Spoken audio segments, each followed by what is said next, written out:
السلام علیکم ورحمۃ اللہ وبرکاتہ۔ کل یعنی 30 اگست 2020 کو مارکنڈے کاٹجو صاحب نے ایک فیس بک پوسٹ کیا تھا، اور اس بار بھی انہوں نے اسلام کے خلاف کچھ باتیں کہی ہیں جو میں آپ کے سامنے بتانا چاہتا ہوں، کیونکہ اس سے پہلے بھی کئی بار انہوں نے اسلام کے خلاف باتیں کہی ہے۔ اس بار انہوں نے کہا ہے To Muslims in India, Pakistan and Bangladesh, Muharram period is going on and it is time now to tell you the truth which no one has told you till now. ابھی انڈیا پاکستان بنگلہ دیش میں محرم چل رہا ہے، تو یہ صاحب جو ہے اب ایسی کوئی سچائی کی بات کہنے والے ہیں جو ابھی تک کسی نے نہیں کہی تھی۔ کیا کہا انہوں نے، سنیے۔ The four modern Yazids who are oppressing you are، آج کے زمانے کے، جدید زمانے کے جدید یزید جو ہے، جو آپ کو ستا رہے ہیں، جو آپ پر برا ویوہار کر رہے ہیں، جو آپ کو تکلیف دے رہے ہیں، وہ کون چار یزید ہیں ان کے مطابق؟ انہوں نے کہا سب سے پہلے شریعہ، دوسرا برقع، تیسرا مدرساز اینڈ چوتھا مولانا۔ یعنی کہہ رہے ہیں کہ آج کے زمانے کے چار بڑے یزید یہ ہے، جیسا کہ آپ اور ہم جانتے ہیں کہ ایسا مانا گیا ہے اور تاریخ میں اس طریقے سے بتایا گیا ہے کہ یزید نے حسین رضی اللہ تعالی عنہ کا قتل کیا تھا۔ تو یزید، آج کے زمانے کا یزید کون ہے؟ برقع، شریعہ، مدرساز اور مولاناز۔ میں نے اس سے پہلے بھی ان کو کئی بار جواب دیا ہے۔ ان کی چھوٹی سی ہسٹری یہ ہے کہ یہ جو ہے مدراس ہائی کورٹ کے چیف جسٹس رہ چکے ہیں، دلی ہائی کورٹ کے چیف جسٹس رہ چکے ہیں، سپریم کورٹ کے یہ جج رہ چکے ہیں۔ اتنے بڑے لیول پر ہے، یہ اتنے بڑے لیول پر یہ رہ چکے ہیں، اس کے بعد ریٹائرڈ ہونے کے بعد اس طریقے سے باتیں کر رہے ہیں۔ دیکھیے یہ یزید سے شریعت کو ملا رہے ہیں، جیسے اسلامی شریعت ہے ان سے ان لوگوں کو تکلیف ہے۔ کیوں تکلیف ہے ہم کو پتہ نہیں ہے۔ دیکھیے شریعت ہم کو کیا سکھاتی ہے؟ شریعت ہم کو سب سے پہلے اللہ سبحانہ تعالیٰ کی وحدانیت سکھاتی ہے۔ شریعت ہم کو سکھاتی ہے کہ ماں باپ سے کس طریقے سے رہنا ہے، شریعت ہم کو سکھاتی ہے کہ بچوں سے کس طریقے سے رہنا ہے، شریعت ہم کو سکھاتی ہے کہ بیوی سے کس طریقے سے رہنا ہے، شریعت ہم کو سکھاتی ہے کہ شوہر سے کس طریقے سے رہنا ہے، شریعت ہم کو سکھاتی ہے کہ پڑوسی سے کس طریقے سے رہنا ہے، شریعت ہم کو سکھاتی ہے کہ جانوروں سے کس طریقے سے رہنا ہے، شریعت ہم کو حلال اور حرام، ہمارے جسم کے لیے کون سی چیز اچھی ہے کون سی چیز بری ہے وہ ہم کو سکھاتی ہے، شریعت ہم کو سکھاتی ہے کہ حکومتیں کس طریقے سے چلانا ہے،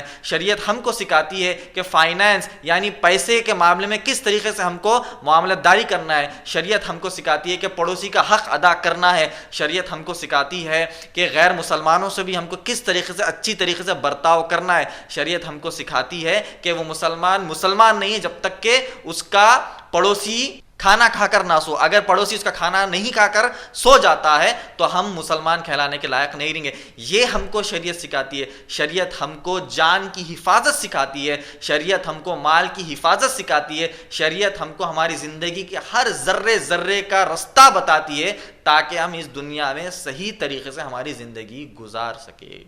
اگر کسی کے پاس شریعت نہیں ہے، شریعت کا معنی کیا ہے؟ تو لا، جیسا کہ ہندوستانی قانون ہے اس کو ہم شریعہ کہیں گے، اگر عربی زبان میں کہنا ہے تو شریعہ لا۔ اسی طریقے سے اسلامی شریعت بھی ہے، اسلامی لا بھی ایک ہے، تو اس لا کو اللہ سبحانہ تعالیٰ نے نبی اکرم صلی اللہ علیہ وسلم کے ذریعے اس دنیا میں بھیجا ساری انسانیت کے لیے۔ تو یہ شخص نعوذ باللہ من الذالک اللہ کے قانون کو یزید سے جوڑ رہا ہے۔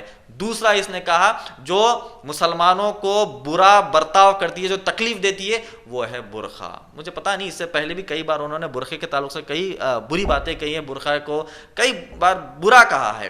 تو اب میں ایسا سمجھتا ہوں کہ کسی نے ان کو جو ہے برقعہ پہننے کے لیے کہہ دیا ہوگا، اسی لیے یہ برقعے سے اتنا چھڑتے ہیں، پتہ نہیں کیوں یہ عمر میں بھی یہ برقعے سے اتنا چھڑتے ہیں۔ اب دیکھیے کورونا وائرس سے آپ ہم جانتے ہیں کہ مرد آدمی بھی جو ہے اپنے چہرے کو ڈھانکتے پھر رہے ہیں، تو برقعے کو یہ کہتے ہیں کہ یہ جو ہے اوپریس کرتا ہے، یہ جو ہے مسلم خواتین کو یہ تکلیف دیتا ہے، یہ ان کو بیکورڈ کر دیتا ہے۔ دیکھیے دنیا میں آپ دیکھیے کئی سارے مسلمان خواتین کئی ساری فیلڈ میں آگے بڑھیں، اسلامی شریعت کے دائرے میں رہ کر برقع اور حجاب پہن کر ہی یہ جو ہے آگے بڑھیں۔ اب چھوٹی مثال دے کر آگے بڑھ جاتا ہوں کہ دنیا میں آپ دیکھیے کہیں پر بھی کوئی بھی اہمیت والی چیز ہوتی ہے تو اس کو سیکیورٹی دی جاتی ہے، اور ہم جو ہے مسلمان یہ سمجھتے ہیں کہ نہ صرف مسلم خواتین، دنیا کے جتنے بھی خواتین ہیں وہ قیمتی چیز ہے، وہ پریشیس چیز ہے۔ اب مثال کے طور پر دیکھیے یہ فون میرا فون ہے، میں فون استعمال کرتا ہوں، میں فون کے اوپر ایک کور لگایا کیونکہ اس کو پروٹیکشن مجھے دینا ہے، اس کے اوپر اسکرین گارڈ لگا ہوا ہے کیونکہ مجھے اس کے پروٹیکشن دینا ہے۔ اگر میں فون ایسے ہی استعمال کروں گا بنا اسکرین گارڈ اور بنا کور کے،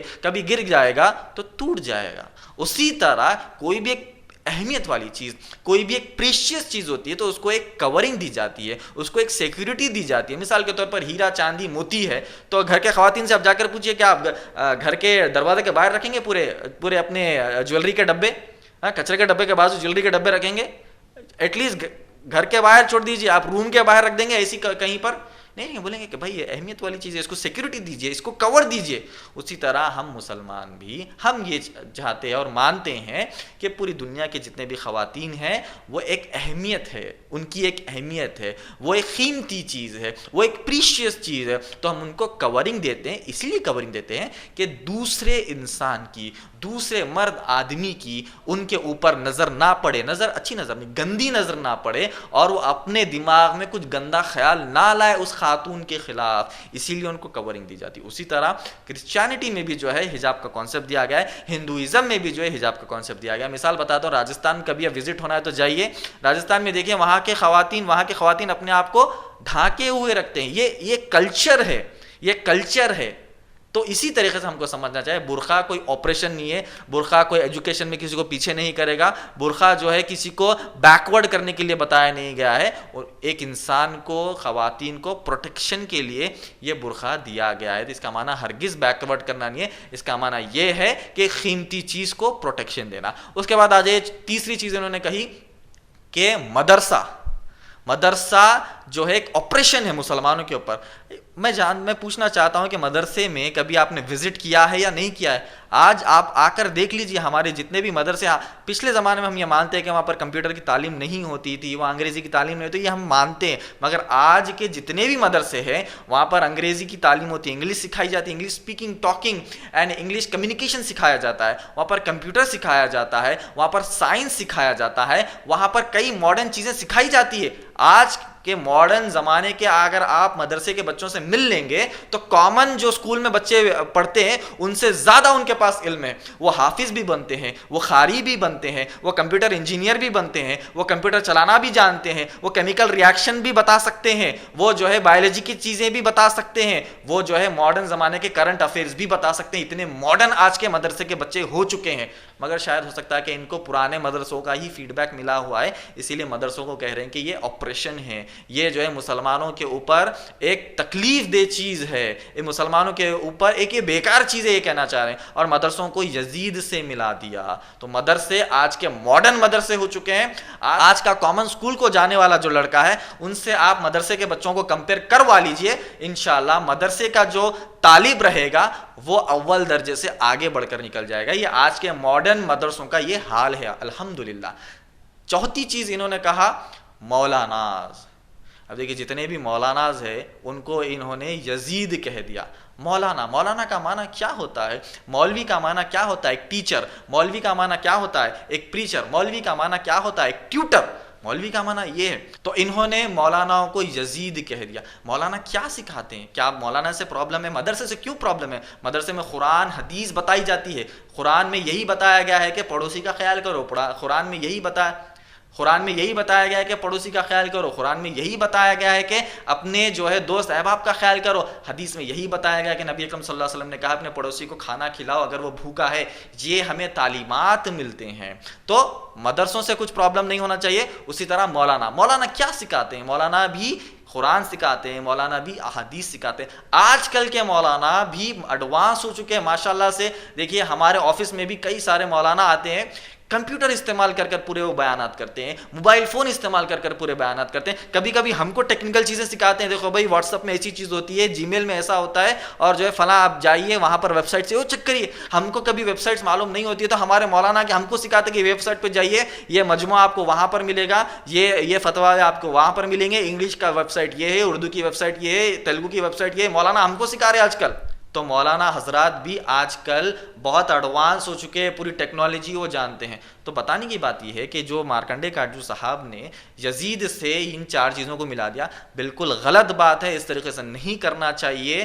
یہ ہندوستانی قانون کے خلاف بھی ہے. اگر آپ آرٹیکل نمبر 25 پڑھیں گے تو اس میں یہی کہا گیا ہے کہ دوسرے ریلیجنس کو برا مت کہو، دوسرے ریلیجنس کو برا نہیں کہنا چاہیے. اسی طریقے سے اگر کوئی شخص ایک FIR درج کروانا چاہتا ہے ان کے خلاف، اگر کوئی کمپلین کرنا چاہتا ہے کوئی مولانا، کیونکہ مولانا کو یزید سے ملا دیا، مدرسوں کو یزید سے ملا دیا، شریعت کو یزید سے ملا دیا، برقعے کو یزید سے ملا دیا، اگر کوئی شخص کمپلین کرنا چاہتا ہے جو ہمارا جمہوری حق ہے تو آپ جو ہے ہمارے نمبر پر 9700303208 پر واٹس اپ کریے، ہم آپ کو ایک سمپل کمپلین ڈرافٹ بھیجیں گے، اس پر آپ کا نام نمبر فل اپ کریے، جا کے نزدیکی پولیس اسٹیشن میں ایک آپ کا ایک پریزنس تو بتائیے کہ میں مسلمان قوم کا ایک جو ہے مسلمان ہونے کے ناطے میں زندہ ہوں، برقعے کے خلاف، شریعت کے خلاف اگر کوئی کچھ بولتا ہے تو ایٹ لیسٹ میں جا کر ایک کمپلین تو کر سکتا ہوں، یہ میری حیثیت ہے، اتنا تو اپنے پریزنس کو انشاءاللہ بتانے کی کوشش کریے۔ اور ہمیشہ یہ جانیے کہ جتنے بھی اسلام کے خلاف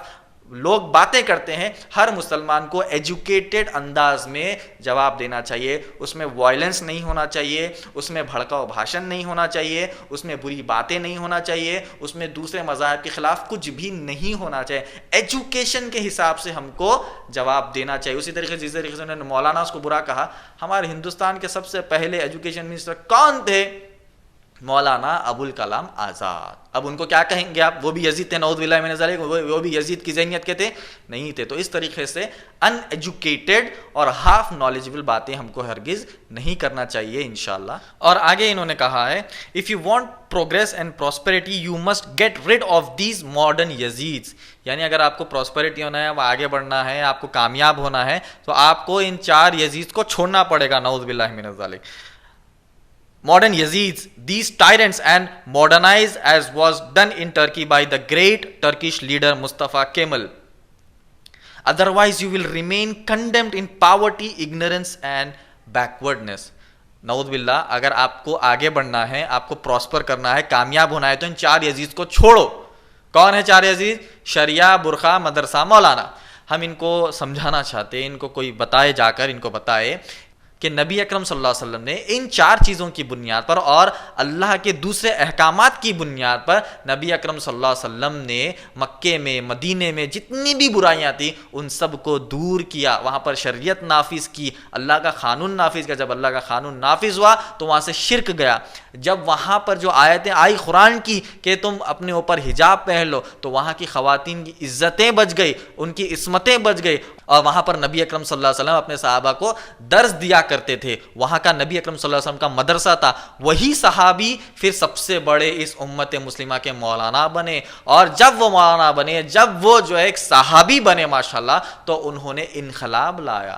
تو یہی شریعت کی بنیاد پر بیسیکلی ہم کو یہ سمجھنا چاہیے کہ یہ لوگ شریعت سے اسی لیے ڈرتے ہیں کہ شریعت جب آ جائے گی، شریعت پر مسلمان عمل کرنا شروع کر دیں گے، قرآن حدیث پر عمل کرنا شروع کر دیں گے، تو ہو سکتا ہے کہ یہ جو ہے آگے بڑھ جائے، فارورڈ ہو جائے۔ تو ان کو شریعت سے ڈرا دو، جیسے ہی شریعت سے ڈر جائیں گے وہ پیچھے ہٹ جائیں گے، کہہ رہے ہیں کہ شریعت کو چھوڑو تو وہ آگے بڑھیں گے، یہ کہہ رہے ہیں کہ شریعت کو چھوڑو تو پراسپر کریں گے، آگے بڑھیں گے، اور یہ کہہ رہے ہیں کہ اگر ان سب چیزوں کو نہیں چھوڑو گے تو تم کو کنڈم کرتے پھرنا پڑے گا، بیکورڈنس، پاورٹی اینڈ اگنورینس۔ شریعت کو نعوذ باللہ من ذالک کہتے ہیں کہ یہ اگنورینس ہے، یہ بیکورڈنس ہے۔ ہم کہتے ہیں یہ پاورٹی نہیں ہے، یہ سب سے بڑی دولت ہے ایمان کی۔ ہمارے پاس، ہم مسلمانوں کے پاس سب سے بڑی دولت کوئی سونے کا پہاڑ نہیں ہے، کوئی پیلس نہیں ہے، کوئی جو ہے سونے کی کھان نہیں ہے۔ مسلمانوں کا سب سے بڑا جو مال ہے، سب سے بڑی جو دولت ہے وہ ایمان کی دولت ہے۔ تو ہم غریب نہیں ہیں، جن کے پاس ایمان نہیں ہے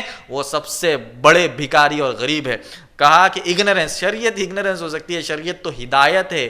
اللہ سبحانہ تعالیٰ نے سورہ بقرہ کی آیت نمبر 185 میں کہا شہر رمضان الذی انزل فی القرآن ھدی للناس، یہ ہدایت کا راستہ ہے، یہ اگنورینس کا راستہ نہیں ہے۔ یہ مارکنڈے کاٹجو کو سمجھنا چاہیے۔